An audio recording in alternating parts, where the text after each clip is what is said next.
Suara kidung Yanian Suci dari Pura Besakih sering tertiup angin hingga ke desa-desa di kaki Gunung Agung. Tetapi bagi Wisnu, 28 tahun, suara itu hanya pengingat akan kegagalannya.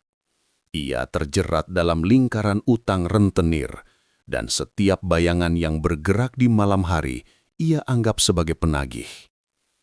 Obsesinya pada legenda naga Besukih bukan lagi tentang warisan spiritual, melainkan tentang solusi finansial.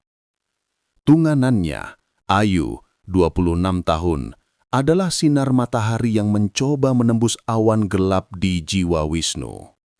"Mas, utang ini adalah ujian. Kita bisa hadapi, tapi jangan sentuh hal-hal suci itu," pinta Ayu. Matanya memancarkan ketakutan akan sesuatu yang lebih besar dari sekedar utang. Tapi di sudut pandangan Wisnu, selalu muncul bayangan hitam dan hangus yang berbisik. Itu adalah roh Manik Angkeran. Kini hadir bukan hanya sebagai roh, tetapi sebagai manifestasi dari ketamakan murni. Roh itu memancarkan aura panas yang aneh, dan di telinga Wisnu, suara Manik Angkeran berbisik janji. "Ambil bokor itu kunci bocah. Naga itu sudah tua dan lelah. Dia hanya butuh sedikit persembahan, bukan sujud. Dapatkan kembali apa yang menjadi hak kita," desis roh itu. Suaranya seperti pasir kering yang digerus. Malam itu, jam menunjukkan pukul 1 Wita. Wisnu melancarkan aksinya. Ia menyelinap ke Gria Kakek Jaya. Udara di sekitar Pura Besakih terasa tebal, dipenuhi kekuatan spiritual yang terasa mengancam. Saat ia mencuri bokor pusaka kecil, sebuah wadah perak yang seharusnya digunakan untuk persembahan suci, ia tidak hanya mengambil benda, tetapi ia mengambil izin suci. Ia merasakan bokor itu berdenyut di tangannya, seolah merespon keserakahan yang sama. Didorong oleh bisikan Manik Angkeran yang kini terasa semakin keras dan nyata, Wisnu membawa golok pusaka keluarga. Saat ia menancapkannya ke sabuk pendakian, ia bersumpah akan kembali dengan harta karun atau tidak sama sekali. Di jalur pendakian, langkah Wisnu terasa berat. Kabut yang seharusnya sejuk terasa hangat dan kental, seolah menahan lajunya. Setiap kali ia melihat ke belakang, ia tidak melihat hutan, tetapi hanya mata merah menyala dari roh Manik Angkeran yang mengikuti seperti bayangan panas.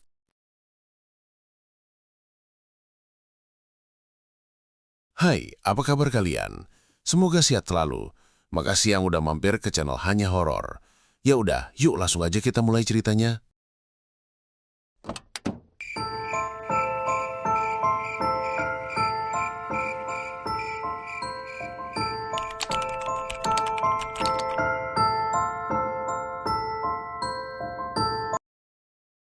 Setelah pendakian yang terasa seperti mendaki dinding batu, Wisnu akhirnya mencapai kawah Gunung Agung. Keheningan di puncak itu sangat mematikan. Hanya ada suara desis uap belerang dan detak jantungnya yang memompa gila-gilaan. Ia menemukan gua permata.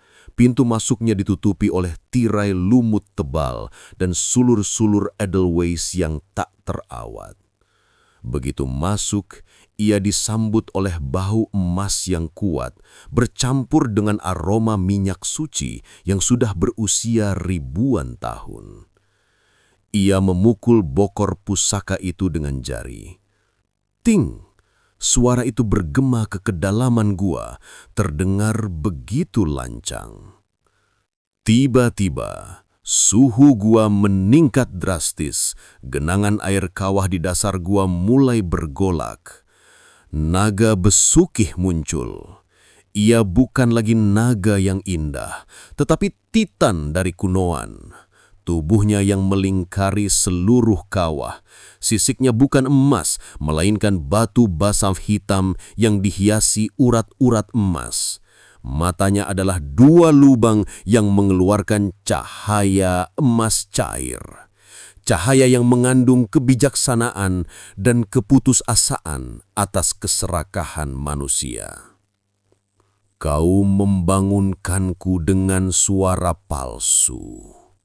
Kau melanggar batas, manusia. Suara naga besukih lebih dalam dari guntur, lebih kuat dari gempa bumi. Wisnu, meski kakinya gemetar, menunjukkan bokor pusaka. Saya datang meminta apa yang telah Bapak berikan kepada Empu Sidimantra. Saya berjanji akan menggunakan harta ini untuk melunasi hutang dan berbuat baik. Naga besukih menatap bokor itu dan ia melihat bayangan manik angkeran di dalamnya.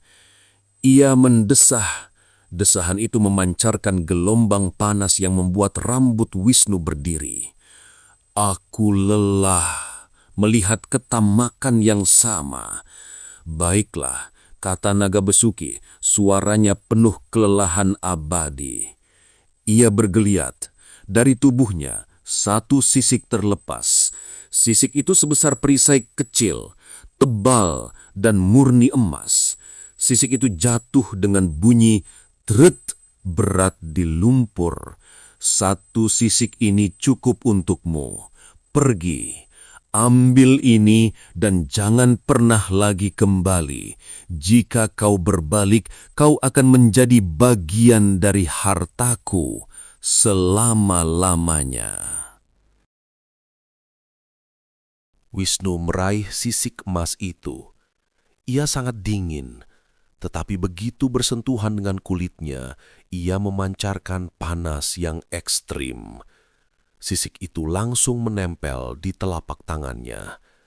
Ia berbalik, tetapi roh manik angkeran melompat di depannya. Ekornya bercahaya. Hanya sekali lihat, ambil ekornya dan kau akan menjadi naga. Dalam hitungan detik, Wisnu dikuasai oleh delusi kekuasaan. Ia memutar tubuhnya. Pemandangan itu melumpuhkannya. Ekor naga besukih meliuk-liuk di dalam gua. Setiap sisiknya dihiasi permata tak ternilai harganya. Kilauan itu membutakan akal sehat Wisnu. "Maafkan saya, Tuan Naga," teriak Wisnu, menyangkal apa yang ia lakukan. Ia mencabut goloknya dan mengayunkannya ke ekor. Gelap.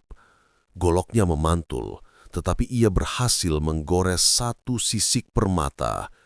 Darah naga besukih tidak keluar, hanya cairan emas cair yang menetes. Naga besukih tidak meraung. Ia hanya mengeluarkan desisan yang menusuk jiwa, desisan yang membuat seluruh gua bergencar. "Kau telah memilih, dan kau telah dilanggar." Sisik emas di tangan Wisnu kini terasa hidup. Ia bergetar, mengeluarkan suara desisan lembut dan mulai menggali ke dalam kulitnya. Panas itu menjalar dengan cepat, mengubah jaringan kulit dan ototnya. "Arr!" Wisnu jerit. Di tangannya, kulit berubah menjadi sisik reptil yang keras, kusam dan panas. Proses itu berlangsung cepat dan mengerikan. Sisik itu menjalar ke lengan, memaksanya menekuk, mengubah postur tubuhnya. Lehernya menebal, jahamnya terasa memanjang, dan di punggungnya ia merasakan tulang-tulang baru mencuat, mencoba membentuk sirip. Wisnu lari keluar dari gua, wajahnya kini setengah tertutup sisik yang kaku. Di luar gua, Gunung Agung terasa seperti membara. Kabut kini berwarna jingga, memantulkan api kemarahan naga besukih yang tidak terlihat. Roh manik angkeran kini tertawa terbahak-bahak. "Kau berhasil, kau adalah aku. Terus, kembali ke kawah, itulah rumah kita." Roh itu melompat ke punggung Wisnu. Sentuhannya membakar kulit bersisiknya. Wisnu jatuh merangkak. Ia tidak bisa lagi berlari tegak. Ia merangkak dengan 4 anggota badan. Setiap gerakan menghasilkan suara gesekan sisik di atas batu. Ia mendengar suaranya sendiri berdesis saat ia bernafas. Ia melihat bayangan di tanah. Bayangan itu bukan manusia. Bayangan itu adalah reptil yang besar dan bersisik. Di kejauhan, ia melihat ilusi. Ia melihat Empu Sidimantra berdiri di Selat Bali, menancapkan tongkatnya, mengusirnya. Lalu ia melihat Ayu menunggunya di desa, tetapi wajah Ayu kini tertutup sisik. Ketakutan terbesar Wisnu menjadi kenyataan. Ia tidak bisa lagi kembali ke kehidupan manusia. Ia mencapai batas vegetasi. Pohon-pohon di sekitarnya tampak layu dan hangus. Ia melihat ke atas, dan ia melihat naga besukih, kini bukan di kawah, tetapi melingkari seluruh puncak gunung. Tubuhnya terbuat dari kabut jingga yang membawa petir. Gelegar! Lenguhan naga besukih menyebabkan gempa kecil. Wisnu hanya punya waktu sebentar sebelum transformasinya sempurna. Ia harus diselamatkan. Ayu dan kakek Jaya dipandu oleh gentas sakti yang bergetar hebat di tangan kakek Jaya mencapai jalur pendakian. Mereka menemukan Wisnu bersembunyi di bawah batu besar. Wisnu kini benar-benar mengerikan. Wajahnya bersisik, matanya berubah menjadi mata reptil yang vertikal dan merah. Ia tidak bisa bicara, ia hanya bisa mendesis. "Wisnu, kami datang!" tangis Ayu. Wisnu mundur, menampakkan giginya yang kini tampak tajam. "Shh, jangan dekat, saya berbahaya," desisnya. Kakek Jaya dengan mata tertutup membunyikan gentas sakti. Tring, tring, tring. Cahaya genta itu menembus kabut, memaksa roh manik angkeran jerit dan menghilang. Naga besukih muncul. Tubuhnya yang melingkari gunung kini memancarkan panas yang luar biasa. Kutukan adalah penebusan. Dia memilih harga keserakahan. Suara naga besukih bergemuruh. Ayu maju, mengabaikan ketakutan. Ia mengambil air suci yang dibawanya dari pura Besakih dan menyiramkannya ke sisik Wisnu. Sisik itu berasap dan berdesis kesakitan, tetapi tidak luntur. "Tuan Naga, saya memohon belas kasihan. Kami akan membayar dengan pengabdian abadi. Biarkan dia melayani pura, menjaga kesuciannya, tapi bebaskan dia dari sisik ini," mohon Ayu. Ayu tahu ia harus mengambil kembali sisik pertama yang menjadi titik awal kutukan.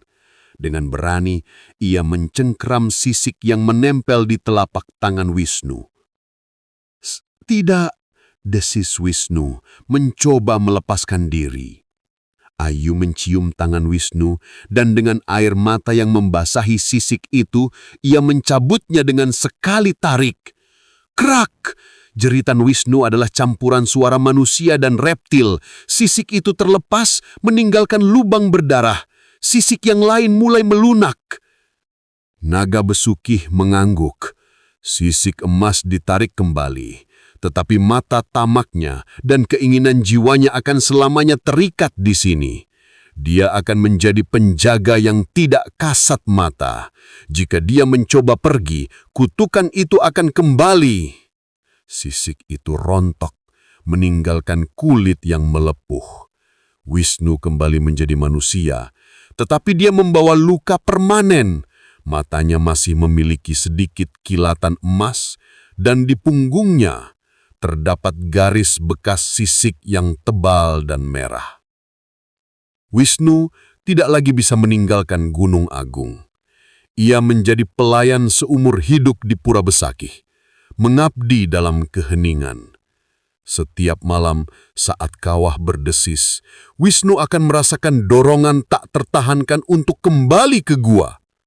Ia telah diselamatkan, tetapi jiwanya selamanya terikat pada harta karun yang tidak boleh disentuhnya. Ia kini adalah penjaga hidup naga Besukih, selamanya dikutuk oleh keserakahan yang hampir mengubah dia menjadi monster.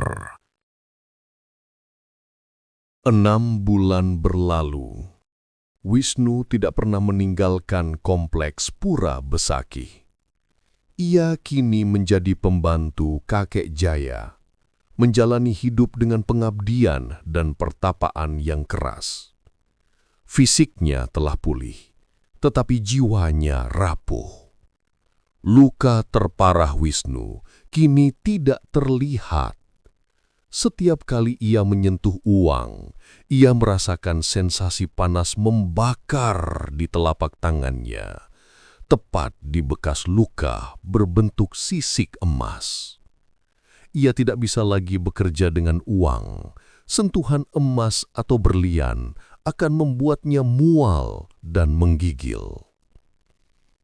Pada malam hari, saat pura sunyi, teror psikologisnya dimulai. Wisnu tidur di sebuah balai pendopo kecil di kompleks pura. Ia selalu terbangun tepat pukul 3 Wita, jam paling sunyi. Ia tidak mendengar apa-apa, tetapi ia merasakan bau asap dan belerang yang kuat, seolah-olah ia kembali berada di kawah. Saat ia membuka mata, ia akan melihat bayangan samar di sudut balai, roh Manik Angkeran yang hangus. Roh itu tidak lagi berteriak atau mendorongnya. Ia hanya berdiri diam, memancarkan aura keserakahan dan penyesalan yang mendalam. Kau gagal. Kau terlalu lemah untuk mengambil harta itu.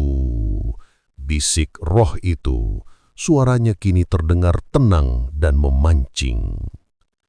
Naga itu sudah tua, Wisnu. Hanya tinggal kulit. Jika kau kembali sekarang, kau bisa mengambil seluruh ekornya. Kau akan bebas dan Ayu akan bangga. Dinding balai tempat Wisnu tidur tidak bergetar karena gempa, melainkan karena desisan yang sangat pelan, suara naga Besukih yang selalu mengawasinya dari kawah. Wisnu harus segera bersembahyang dan membunyikan genta kecil untuk mengusir bayangan Manik Angkeran. Ayu, sang tunangan, adalah satu-satunya alasan Wisnu masih berpijak pada kewarasannya. Ayu secara rutin membawakannya banten, persembahan, dan makanan dari desa. Namun, kesetiaan Ayu segera diuji.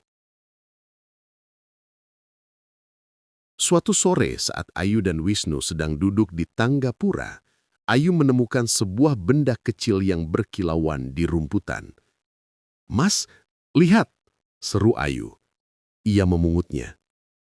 Itu adalah permata hijau zamrud, kecil tetapi berkilauan dengan cahaya yang luar biasa, persis seperti yang digambarkan Wisnu di ekor naga Besukih. Mata Ayu terbelalak bukan karena keserakahan, melainkan karena ia menyadari bahayanya. Wisnu seketika merasa panas di telapak tangannya. Ia melihat permata itu dan seketika ia mencium bau anyir emas yang memualkan.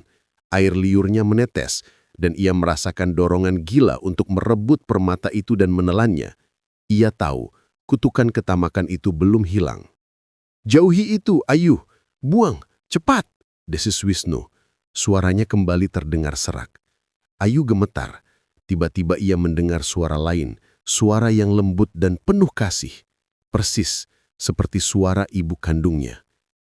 "Ayu, nak, ambil permata ini. Jual. Kalian bisa menikah, hidup bahagia." Wisnu tidak perlu lagi menderita. Ambil, nak. Ayu tahu itu adalah tipuan naga besuki atau roh manik angkeran yang belajar meniru suara. Kekuatan gaib itu mencoba menggunakan orang yang ia cintai sebagai perantara. Ayu menutup matanya, menguatkan hati. Dengan sisa-sisa kekuatannya, ia melempar permata itu sejauh mungkin ke jurang. Plung! Permata itu menghantam batu dan seketika dari jurang terdengar suara desisan yang panjang dan kecewa. Ayu tahu, ia baru saja melewati ujian yang kejam dan ia baru saja menggagalkan upaya naga besukih untuk menjeratnya. Setelah insiden permata, naga besukih meningkatkan pengawasannya. Wisnu kini tidak hanya diganggu oleh roh manik angkeran, tetapi juga oleh penampakan hantu naga besukih. Pada malam bulan purnama, saat Wisnu sedang menyapu halaman pura, ia melihat bayangan yang bergerak di dinding, bukan bayangan pohon. Bayangan itu adalah siluet kepala naga raksasa yang mengintip dari atap. Bayangan itu bergerak lambat dan kemudian sisik emas yang sangat besar, seolah-olah terbuat dari cahaya bulan, muncul di dinding pura. Sisik itu tampak seperti mozaik yang bergerak perlahan-lahan menyelimuti seluruh dinding. Kengerian terbesar adalah efek suara. Setiap kali bayangan sisik itu bergerak, Wisnu mendengar suara detak jantung yang sangat keras dan sangat lambat. Suara detak jantung naga besukih yang berdenyut di dalam gunung. Dug, dug, dug. Wisnu ambruk, mencengkeram kepalanya. Ia tahu naga besukih sedang menunjukkan kepadanya bahwa ia berada di dalam tubuh naga itu sendiri, bahwa gunung itu adalah naga besukih. Kakek Jaya menemukan Wisnu keesokan paginya, tubuhnya demam tinggi. Kakek Jaya melihat ke dinding, tetapi tidak ada apa-apa. Dia menunjukkan padamu, nak, bisik kakek Jaya. Dia menunjukkan bahwa kau tidak hanya mengabdi di pura, tetapi kau sekarang adalah bahagian dari napasnya. Jika kau pergi, ia akan menarik napas dan kau akan hilang di telan gunung. Wisnu kini mengerti, kutukan itu bukanlah sisik. Kutukan itu adalah ikatan abadi pada Gunung Agung. Ia harus tinggal, atau gunung itu akan menuntutnya kembali. Ia ditakdirkan untuk menjadi penjaga, selama-lamanya dihantui oleh ketamakan dirinya sendiri. Setahun telah berlalu sejak Wisnu menjadi penjaga di Pura Besaki. Ia hidup dalam pertapaan, tetapi hatinya memberontak. Ia merindukan kehidupan normal dan Ayu, yang kini hanya bisa ia temui sebentar-sebentar di pura. Ia ingin lepas dari ikatan spiritual Gunung Agung. Ayu sendiri mulai kelelahan secara emosional.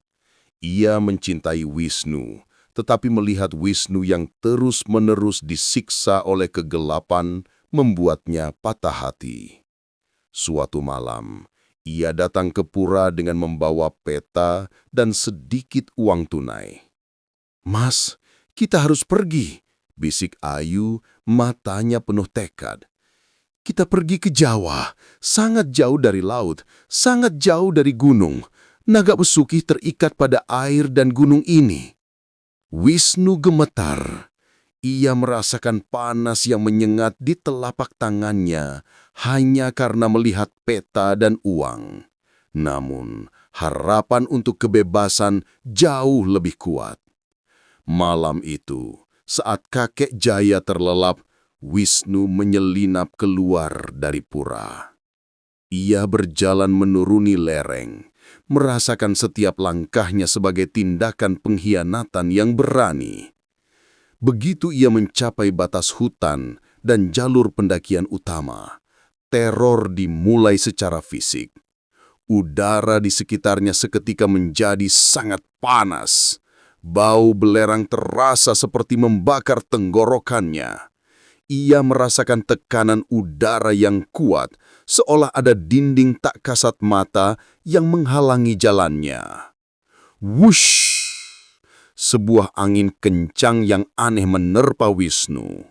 Angin itu tidak dingin, melainkan panas dan berbau angir tanah yang basah. Angin itu membawa serta suara yang menusuk. Kau mencoba lari.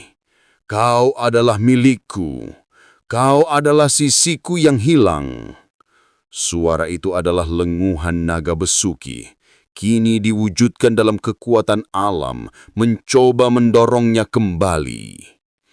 Wisnu terus berlari, tetapi roh Manik Angkeran muncul di jalannya. Kali ini, Manik Angkeran tidak hanya hangus. Tubuhnya dikelilingi oleh api biru dingin yang tidak menghasilkan panas, tetapi memancarkan rasa sakit yang tak terbayangkan. Bodoh, kau harus kembali. Kau akan mati. Tinggalkan saja wanita itu dan kembali ke harta karun. Teriak roh itu, mencoba mencekiknya. Wisnu melawan roh itu yang terasa seperti mencengkeram udara panas.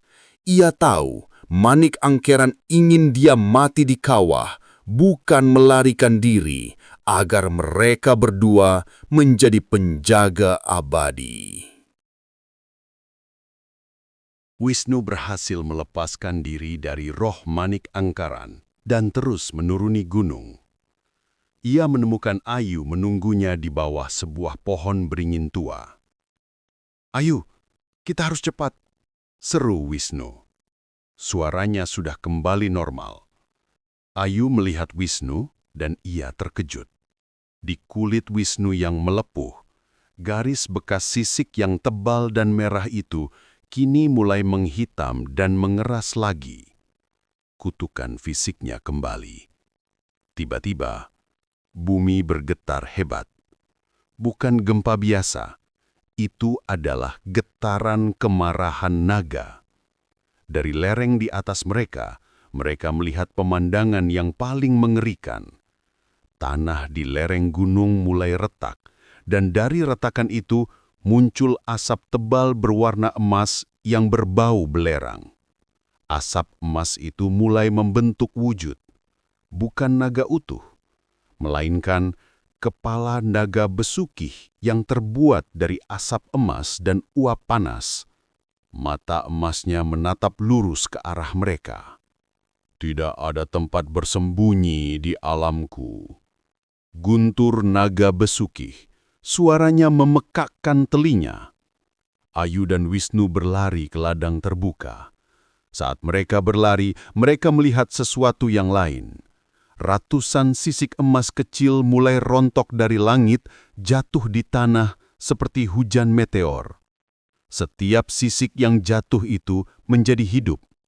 Sisik-sisik itu berdesis dan mulai merangkak di tanah, berkumpul menjadi segerombolan reptil emas kecil yang bergerak cepat mengepung mereka. Itu adalah manifestasi kepingan kutukan. Roh Manik Angkeran muncul di tengah sisik-sisik itu, tertawa. "Mereka datang untuk mengambilmu. Mereka akan membawamu pulang ke kawah." Wisnu dan Ayu kini terperangkap di tengah ladang. Mereka dikepung oleh ratusan sisik emas yang merangkak, dan di atas mereka, kepala naga dari asap emas terus mengawasi. Ayu memeluk Wisnu, melindungi telapak tangan Wisnu dari sisik-sisik emas yang merangkak. Ia tahu sentuhan sisik itu akan menyelesaikan transformasi Wisnu. "Kita tidak bisa lari, Mas," bisik Ayu. Air matanya bercampur dengan keringat. "Kau adalah bagian dari Gunung Agung sekarang." Wisnu melihat kekalahan di mata Ayu. Ia tahu, ia telah menyeret Ayu ke dalam kutukannya. Dengan kekuatan terakhir, ia meraih tangan Ayu dan membawanya kembali ke arah Pura Besakih, menembus kepungan sisik emas. Setiap langkahnya, ia menginjak sisik-sisik yang berdesis, tetapi ia fokus pada satu hal, pengabdian. Saat Wisnu mencapai gerbang pura, sisik-sisik emas yang mengejarnya tiba-tiba berhenti.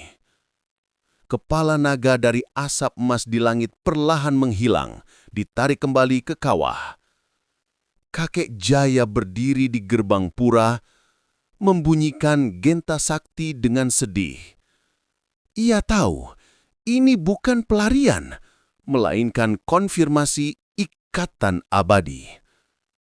"Kau telah mencoba, Nak, tapi kau adalah bagian dari nafasnya. Jika kau pergi, kau akan mati," kata kakek Jaya. Wisnu dengan tubuh yang kini hampir seluruhnya kembali bersisik dan matanya yang merah berlutut. Ia meraih tangan Ayu. "Ayu, pergi, selamatkan dirimu." Desis Wisnu, kesulitan berbicara bahasa manusia. Ayu menggeleng. "Tidak, aku akan tinggal di sini. Aku akan menjadi pelayanmu. Kita akan membayar kutukan ini bersama." Wisnu tidak pernah lagi mencoba melarikan diri. Ia selamanya mengabdi di Pura Besakih, membantu kakek Jaya. Tubuhnya tidak sepenuhnya berubah menjadi naga, tetapi ia selalu membawa bekas kutukan itu. Kulitnya tetap sensitif, dan ia sering merasakan denyutan berat di dadanya, seolah-olah jantungnya berdetak seirama dengan magma di perut Gunung Agung. Roh Manik Angkeran tidak lagi mengganggunya. Ia kini telah menemukan rekan untuk mengabdi selamanya. Dan Ayu, ia menepati janjinya.